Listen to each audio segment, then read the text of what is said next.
critical thinking is going to become a lost art for people. One of the greatest signs of maturity is the ability to create a sense of urgency for what you need to do before the crisis actually comes. They're going to have their own struggles, but you will give them a leg up by the choices you make today. Welcome back to another episode of the New Rules Podcast. It's your girl Breezy here, and this is episode 75, Rewriting Time, Part 2, Breaking Patterns to Create a New Future. So moving on to the present, what do you think is the value in the present? I think the value in the present is that I think you can learn so much when you are present, when you're in the moment, when you are having a conversation like we're having now, when you're having a conversation with a loved one, when you are, it could be a simple thing as you're watching a movie or you're listening to a podcast or a game or you're doing whatever, is that you just, like, that's that you're right there, because what you can do, you can begin to sense and feel all the stuff. I think we move so fast in life that we don't get to see and sense a lot of the things that are like incredible. Like I told you, I think I may have mentioned this before on the podcast, but like last year going out to Wyoming, and like the place we stayed was really look over like the Grand Tetons, and I'm sitting there and I'm looking at these mountains, and I sat there in front of this window for hours, literally like every morning for 2 hours, and I just stared. I was just looking at it, and I couldn't, and I was thinking like, and they were like, I would come to every 15 minutes, and I'm like, oh, and I would look out there. But all it was that it was like seeing something so incredibly beautiful, but my mind was just empty. But I was able to feel like just, like the air. I was able to sense, and like I was like just, like the rhythm of like my heart. I started thinking about this situation, and I'm just staring out there. But I started being able to think about the situation, and I started thinking deeper about that situation. I did this, started thinking deeper about that, and so again, being present, it teaches you. I think you gain so much wisdom learning to be present, because you have to think about it. You're in the moment, you're learning in real time. I was talking to Dr. Zoda today, which for those of you who don't know, Dr. Zoda is our, if you've seen Billions, Dr. Zoda is our, what's her name? Wendy. Dr. Zoda is our Wendy. He helps us with clients, but he also he helps us with us. Yes, he does. But I was talking to him today, and one of the things personally for me that really hinders me in the present moment is that I can get so anxious about the future and so ashamed of the past that whenever I'm feeling anxious and ashamed in the present moment, I come off so dull. Like, some people come off as weird when they're anxious. I come off as aloof and like less engaging than what I actually really am inside. How have you practiced being present even when you feel ashamed of something in the past or guilty of something in the past and anxious for the future? What I try to do is, honestly, is consistently tell myself, like, in my head, like, hey, be present. Like, listen to what's being said right now. Make sure that even the words, slow down in what you're saying. I would literally look at the person's eyes, because what I'll do sometimes, I'll look like behind the person, because my mind is thinking about what's happening like in the future. I also have learned to be present by being honest too, because sometimes I just don't have it emotionally to engage, and I need to say that, hey, I can't do this right now, but can we do this later? Because I want to respect that person and do it, but sometimes emotionally I just don't have it to be able to do that. So those things are just kind of a few things that I practice like in the moment. How have you noticed greater intimacy within your relationships since you've practiced being present? I've learned a lot more about people. I've learned a lot more about what moves them. I've learned how I impact them. I have learned to appreciate them more because of the intricacies of who they are. So it's been really exciting to do that, to learn more about, like whether if I'm sitting having a conversation with you, if I've had a conversation with Lauren, if I've had a conversation with, Derek Hayes, that conversation with Jay, whoever, my wife, my daughters, my son, it's like I've learned in those moments to really appreciate them, the good and the bad. And I've been able to get more data points about where they're at, what's going on, what's happening, how I can help them. What's something you've learned about somebody recently? Dr. Jeff Farah, who is the guy who goes as my doctor. We met the other day, and what I realized about him is, as I was present, we were just talking about stuff, and I got to hear his story. And what I began to learn about him is that he's such an incredibly hard worker. And like, he's built an incredible practice. He's done something very innovative. But as I sat and talked with him, it's this idea that I learned that, man, like, he really doesn't understand like how good he actually really is. And just sitting there listening to him talk, and I was like, oh, because he's very like clear, blah, blah, blah. So I'm like, oh yeah, he kind of definitely knows he's good. And I'm like, oh no, he has no idea. And so just like seeing him and like realizing like, man, like how and why that was helpful, because I think you start to realize you're not alone. Because I mean, you would think a guy like him, he's made this impact. Of course, he's super confident, but he really isn't. You know what I mean? I think we all have, especially as men, we all have this fear of going back to where we came from, being completely broke, going back to where we came from. And so we live at this little bit of fear of going back to that always kind of pushes us. So it was really cool to hear him, talk to him, spend time with him to understand more of his story. Well, that's interesting that you bring that up. Do you think that men and women have a different experience and perception of time? And what do you think that is? Absolutely. I think that men, if I had to go this way, men are really worried about the future. I think women really do contemplate a lot of the past. I think women naturally, not all, are more aware. And because of that, I think they know intuitively that their past really does impact them now. Men live in a lot of fear of what's going to happen because of really feeling the responsibility to provide. So you're always thinking ahead of, what am I doing ahead to provide for whoever that may be, my wife, my kids, my future wife, my future kids, my business, those who work with me, whatever. You're always thinking ahead like that. And so I think that's how I think men live in fear of the future. I think women live in, meantime, the shame of the past. So I think that the statement, I don't have time, or I don't have enough time, is gender neutral. Yes, definitely. One of my biggest pet peeves. And I feel like people who have seen me as a friend, who've seen me as a leader, they know that I don't have time is one of just my biggest pet peeves. And one of the reasons is because if you don't own your time, time owns you. Yeah. And so you're always in response to crisis rather than being intentional and proactive about what it is that you want to do when. Yeah, no, I agree. I think when people talk about that man, they just don't have time, what they've said is this: you're codependent. When you say you don't have time, like, I'm a busy person. I have a lot that I handle, but I've been around people who are not only handling a lot, but the weight of what they're handling is like the responsibility, the financial impact is bigger, right? And I watch some of those people be just so good. You know what I mean? They're able to exercise. I mean, you know what I'm saying? They're able to get their full workouts in. They're able to engage their family. They're able to engage their friends, all this stuff. It's big. But here's the thing, though. But, those people are ruthless in saying no. They know what season they're in, and they know what they're supposed to do. And so I think you're right. I think when people are doing that, they will not say no. And so you're saying your time begins to rule you because you won't say no because of whatever reason. A lot of times it's that codependency. Yeah, and I think we've been talking a lot about the whole statement of it is what it is. And whenever I was younger, I was like avid in the statement, it is what it is. And I think the reason why we use that is because it relieves us of responsibility. Now we don't have to take action on what is actually possible. Yeah, because what you do is it's just fate, right? It just happened.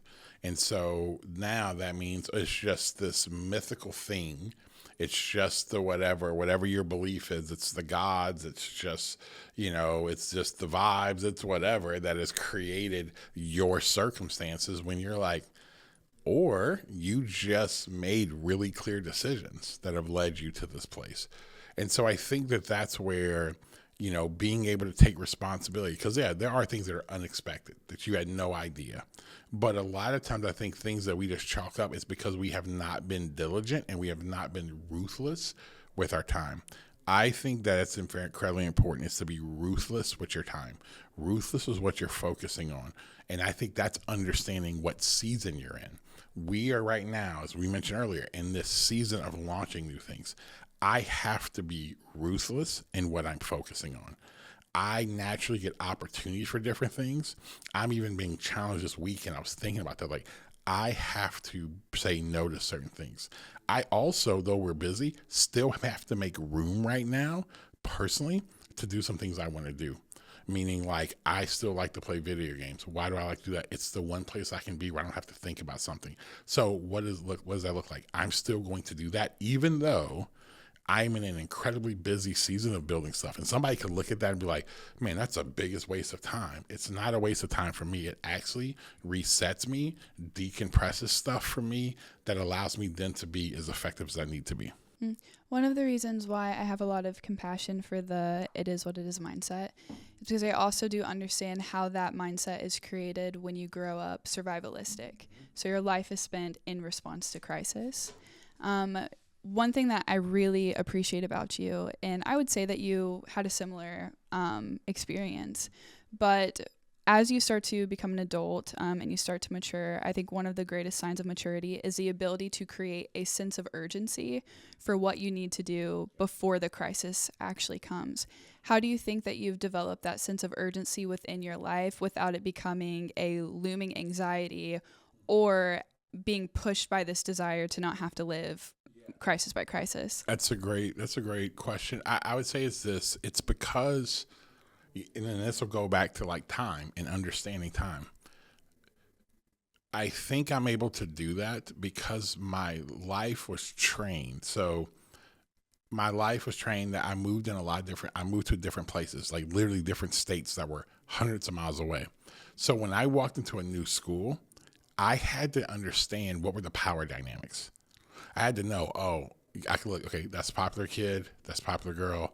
Okay, that's the bully, that's this person, who's what, who are the power players in the situation. So I had to come in already thinking about those things, being preemptive, because I say, where am I going to fit? I don't know anybody, right?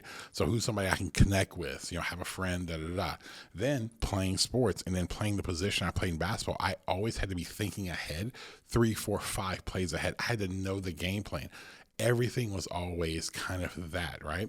And so what it trained me, I always think ahead. I'm always like thinking 3 or 4 steps ahead in a situation. And so then I started watching leadership. And when watching in the leadership of people, I realized the most effective leaders were preemptive leaders. They were not reactionary. Because here's what I realized. They were leaders who were present. They were leaders who knew what was happening in their organization. And they were courageous leaders, because preemptive leaders have to take courageous steps before things even happen, that some people can look at them like they're crazy, right? Like even just recently, though I don't think he handled it well, there's this big NBA trade that people went crazy about as we're recording this a couple days ago of Luka Doncic. The general manager for the Dallas Mavericks, I don't think he did a great job in how he handled this, but as far as like the whole way it went down. But what I will tell you is this, I can at least respect him because of the courage. He traded one of the top 3 or 4 players in the world away in his prime for not a crazy deal. Now, I think he could have got more, but here's my thing. To take that step, knowing where he's trying to take this organization, and to let go of that player, knowing you're going to get destroyed by the media. It was like people saying it's the worst trade in the history of the NBA. He could be wrong, but I can respect him because at least he sees something, and he may be wrong, but at least he's gambling and taking a chance to be preemptive, not reactive. And so I think really good leaders, and so I just think really good leaders have always been that way. And I think my life has been trained to always think that way, to prepare that way. And I think doing that shows care for those who I lead. Because if I don't do that and I'm always reacting to them versus helping them, my job as a leader is to see ahead of them to prepare us for where we're trying to go. What's the most prominent thought that's shaping your present moment? It's this idea of self-value, that intrinsically I have value. I have intrinsic value because of my actual worldview. My worldview is, again, biblically based, that I was created in the image of God. But my Bible also tells me that Genesis 3 happens and sin marred that image. So human beings are born. I think, false. Human beings are born in a faulty way. But also, because of my faith and my belief in Jesus, here's what I realized. is that in that relationship, I understand that I have incredible amounts of value because God created and made me for a purpose and a reason. Now, in that, out of that understanding, simply not because of what I do, but simply being who I am, that what that allows me to do now is to use my gifts to go give and not feel like I have to use my gifts to get from the world. I can go give those things. And I realize that the more I do that, I've been really focusing on that, the more I've actually really started to enjoy life more. I can honestly tell you over the last few weeks, I probably was most consistent, probably in my adult life, that I've actually enjoyed life. And it's because of that reframing in my brain. That doesn't mean I don't have pain, depression, sadness, but what it does do, it reminds me no, I'm okay. I can enjoy this. And because I used to think I can't enjoy this because I'm not good enough, or hey, I made this mistake or this thing right here, versus no, this is who I am. This is that. And I always felt like if I had that type of confidence, then I would get arrogant and then the bottom would fall out. Versus realizing, so what I was saying is no, it's based off of me, versus my faith is no, it's not predicated on that. I have to work hard, do that, but there's something that's already been laid out for me to go do. I just have to work hard at it. And so, but I got to be confident in that. And so that's kind of what is the dominant thought right now. What are some rhythms that you've practiced in order to be more proactive with your time? Probably the biggest one is setting my clothes out the night before. It's dude, it is as crazy as that sounds. I mean, I come home and before I'm going to bed or go do anything else, I come in. If I shower, if I haven't showered already, I shower, I go in there, I pick out what I'm going to wear. I mean, everything. I set it right on top of the island that's in our closet. I put it there. And then when I wake up in the morning, I do not want to think about that. So I go and I do that. The other thing too is that I literally have a lot of the same things. So I like to wear One Bone. Shout out One Bone. Let me get that NIL deal, even though I don't hoop. But I go and I like to, so it's, again, it's usually sometimes a black shirt. It's some type of, again, it's some type of, it could be, pants or things like that. But again, and I love pants. Huh? You hope, yeah, I know, right? Yeah. And then I love shoes, and so I love sneakers, and so that's the other thing too. Because if not, I'm serious. Sometimes I wake up in the morning and I will literally sit there for 10 minutes and have so much anxiety about what shoes to wear, and it drives me up a wall. Versus it's crazy. At night, I literally will look. Oh no, I want those. Pull them out. See, if I do that in the morning, there's no shot it's not going to take me 10, and it's just overwhelming. And here's the reason why. It's because I do so much thinking throughout my day. I don't want to have to think about that. Another way I time, when it comes to lunch, I do not decide. I do sometimes, but for the most part, I don't decide what I'm eating. My assistant, she'll go get it. And she knows now. She doesn't even ask me. She's like, hey, you want to you need lunch? Yes. And then she goes and gets it. Because why? Because I will literally sit here. I have to make decisions sometimes that affect lives, that affect people's futures. I can make that quick. You ask me, hey, what do you want for lunch? It is you just asked me to choose which one of my kids survives. I'm gonna have so much anxiety around it. So those are small things that I do. Other things I've done with time, I cut out a lot of what I listen to.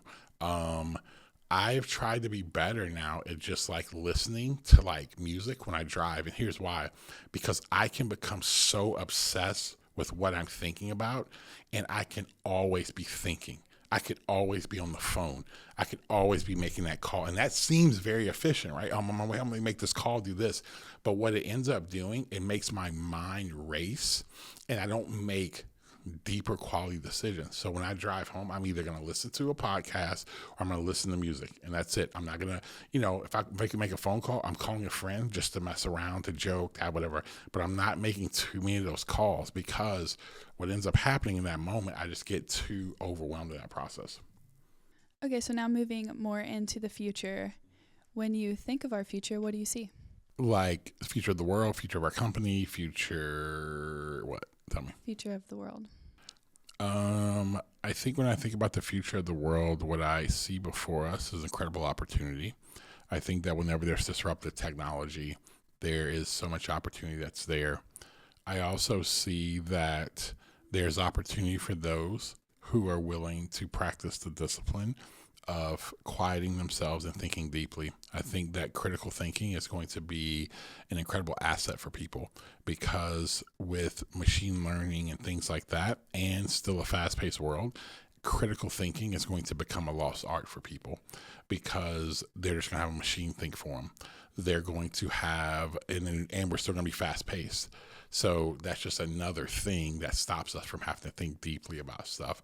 So I think those who can really practice critical thinking as an everyday possible habit and really do that well, I think they're going to be incredibly valuable. I see in the future that I think things will get more, I think things will continue to get fragmented. I think the world order is changing. I think there will start being time where, it wouldn't shock me in the future that we would travel, that there will only be certain places you can travel to, because of just depending on what nations connect where. I think that's going to happen. I think you're going to really start seeing across as well, very much so. When I say nationalism, I don't mean nationalism in the awful nationalism way of we're better than everybody on the planet and whatever, but nationalism more of people being focused locally on their places where they live. We've lived in a globalized a global world for several years. I think the ability to focus and being in a place is going to be more of a thing as well. I also think too, you're just going to see some different nations and players and creativity and things come out of other places around the world, which I think will be really, really cool. And I think that, man, we're going to start seeing over the next 5 years some of the things where we've been in a gray zone. I think we're going to start seeing some of those things cement of what the new order and the new rules of the game are going to be. And so, but I'm excited. These are the moments where I think that if you are prepared, you can, really do that, especially I think the next 5 to 7 years. One of the things that I love about this podcast, and I think is important for the listeners to hear, is that sometimes we ask questions and we discuss topics, but we do it through storytelling instead of giving explicit points. And that's because we want people to be able to listen to the stories that we are telling and think critically about what they mean, what was applied, what wasn't applied, rather than saying this is the answer, because we believe that that's such a crucial skill for the future. Yeah, because I think that, some of the best people and communicators were storytellers. I tell people all the time, I think Jesus was an incredible communicator. And the reason why is because I think he had the hybrid idea of a sage rabbi, but also as this unbelievable philosopher. He had the ability to talk about something incredibly deep in a story that had so many layers to it, but you would remember the story. He would tell a story about this prodigal son who went away and squandered his father's money. The level of depth to that entire story, because what you start to see, there's an older brother that's a part of that story, and he's only mentioned a little bit, but he's a big part because the people who actually were listening to Jesus in the time. So and you will remember those stories. I mean, think about when you've heard someone say stuff, you remember stories there, but the key is not just remember the story, but to dig deep and understand the principle of what actually those stories tell you. So, and I try to my best to actually tell stories a lot, because I think that's what you're going to remember, because I want you to remember what I'm saying. What is a decision that if you make today and you make it consistently for the next year, that will impact your future? I think that if every day I realize that I am good enough and I have everything I need to create a multi-million-dollar company that's going to be able to give a lot away, empower a lot of people. If I really believe that every single day, I believe in a year from now we'll have something pretty amazing. A place that I think most of our listeners might find themselves is with a belief that the circumstances of their past or the circumstances of their present is already determining their future for them. And so I do want to say that if you find yourself as someone believing that's absolutely not true. And I think that we are a testament of that. I was thinking a lot this past week about the places within my life where I've felt such a low self of belief or experienced such a improper expression of love, and how Because of the belief that you have actually infused inside of me, like where you have seen gaps inside of me since I was 18, 19, and places inside of me that you knew because you had been there before and you took the responsibility to believe in me. Like to this day, you put me in circumstances and situations that don't allow me to think that I'm any less capable of something than I am. It's like you just don't even give me the option. You're like, no, this is what we're doing. And that belief and that love has accelerated my future. Based off of what my past was, I should not be where I am today. And I think that, like, realistically, where I am right now is probably somewhere that 3 generations after me would actually be if we were looking at a static component of time. So I think why I say this is the dense nature of time means that there are practices and there are beliefs that you have about yourself that when they are a true, proper, and healthy view, they can actually transcend the nature of time. It's one of the reasons why I love the movie Interstellar. That's what it's about. Love actually can transcend the static nature of time. And I think that my story is absolutely a testament of that, whether it's from my relationship with God, whether it's from your belief in me. It's like I am light years beyond what I actually should be based off what the context is that I grew up in. No, and absolutely. And I think the testament is that you've had to like do the work in real time present to actually be where you're at now. You know, I think my job was that I could see what you could be, but what I couldn't do is make you want that. But every time I would put something in front of you, you would just, you're like, okay. And you would just go do it. And you had this trust. And then it's led to, I think, where you're at right now. And I think it'll continue to lead to incredibly, like, into great things because you are. I tell people all the time, like, and even people who, when you're in rooms and like, you know, we were in a room with somebody recently and he like texted me afterwards and was like, man, like, the level of wisdom at 20, 25 is such a depth to what she's saying. And it's because you've had to do a lot of thinking about your past and working through that, a lot of thinking and moments of stuff you have no idea how to solve and figure out, being a part of like, hey, our first client, this big global company, you know what I'm saying? And at the idea of being 21 at that time or whatever. And it's like, you're trying to like, okay, great. How do I figure out how to do this stuff? But you were willing to sit, to think, to learn, to do whatever it took to make sure you got that done. And also, when you didn't get it done or you were whatever and you made a mistake, you were willing to own the mistake. You were willing to say, okay, make the correction and then kind of move from there.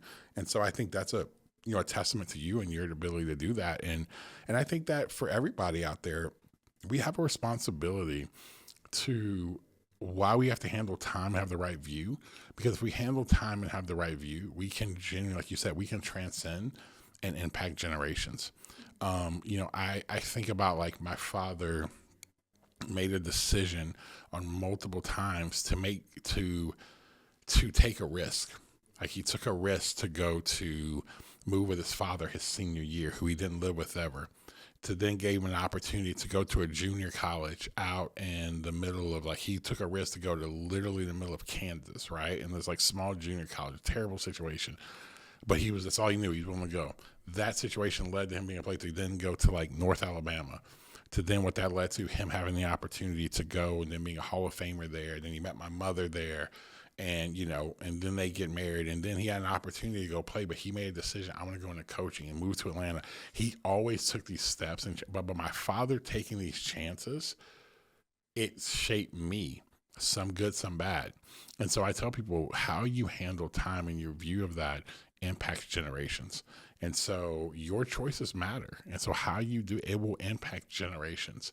And so I want to encourage those out there, as you're listening to this, thinking about, can you imagine, some of you, how you've grown up, the impact of that, some of the bad stuff? Can you imagine 2 generations before you, if they would have made better decisions, how that would be easier for you? Think about your future generations, that if you make good decisions today, you're going to make it easier for them. They're going to have their own struggles, but you will give them a leg up by the choices you make today. And so we do have the ability to transcend time by the choices we make right now. Well, hey guys, I hope today was helpful for you. And here's what I want to challenge you with today. I want you to look at whether it's your past, your present, your future, and maybe just unpack the dense nature. Think about your family of origin in the past. Think about things in your own personal life that's really impacted you. Think about the dynamics of culture of when you grew up and how that impacted you. And then think about as well. And then what I want you to do is say, what are the messagings that you've learned there? Try to take time to critically think, maybe do it in your past, maybe do it in your present, maybe even do it in your future. Until next time, keep writing new rules.